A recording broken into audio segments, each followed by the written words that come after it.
The appropriate gesture. The fourth accomplishment is knowledge of the appropriate gesture.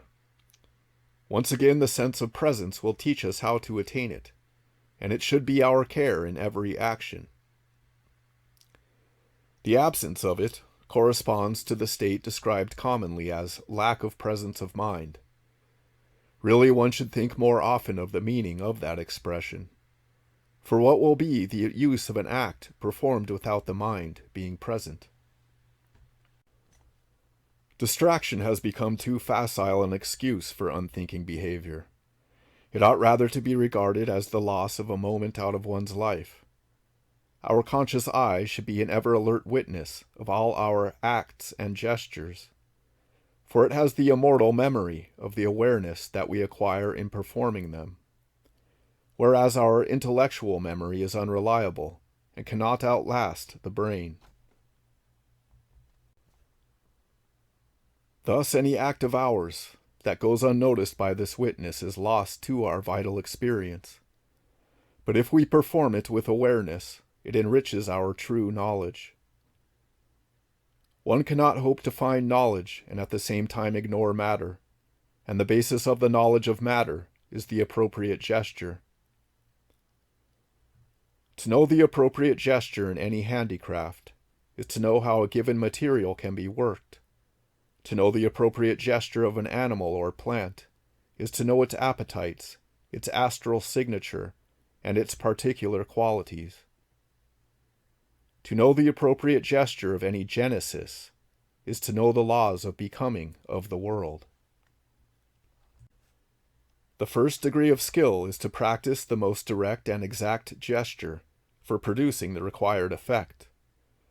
Whether one is opening a lock or cultivating a plant, casting iron or baking a cake, the appropriate gesture is always equally important because it obliges one to understand the nature of the material on which one works. Nature is not to be understood by a theoretical knowledge of chemistry, geology, or mechanics. It must be studied in the actual materials, for by their affinities, by their formal analogies and conditions of transformation, they will reveal their place in the terrestrial system and the secrets of their becoming. No amount of intellectual learning will produce this result. One must make contact oneself with each single substance, and experience in oneself its transformations, resistances, and weaknesses. An experienced blacksmith can tell without any exterior sign the point at which the metal will break, and an enameler must be able to tell the state of fusion of his enamel without taking it out of the oven to look, or his labor will be wasted. The slightest direct experience thus acquired is more than all theoretical learning of the subject. Thus, whatever your profession may be, watch and try out the appropriate gestures of several practitioners in order to see how different materials react. Sharpen your sensibility by trying to find the most perfect way of working the material as you wish. And do not regret the time given to this ancillary work, for this, quote, wasted time will be of inestimable value. Do not try to give it a utilitarian interest. Forget the bourgeois sense of earthly values.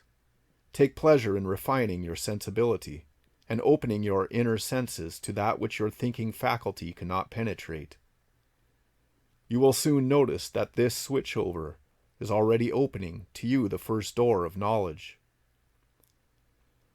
Assiduous practice in searching for the appropriate gesture teaches one the rhythm and character of things, and the supreme degree of it is identification, or perfect communion, with the thing in question.